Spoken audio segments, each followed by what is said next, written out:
తీసుకొని నోట్లు ఎత్తుకోకుండా ఉంటే చాలు. అన్నే బావుకే నువ్వు బావుకే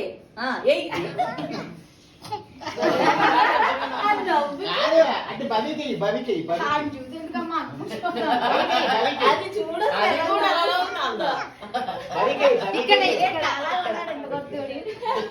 అబ్బాయి అసలు ఎంత బాగా ముద్దు చేస్తున్నాడు చూడు. మధ్యలో కూర్చోబెడతాను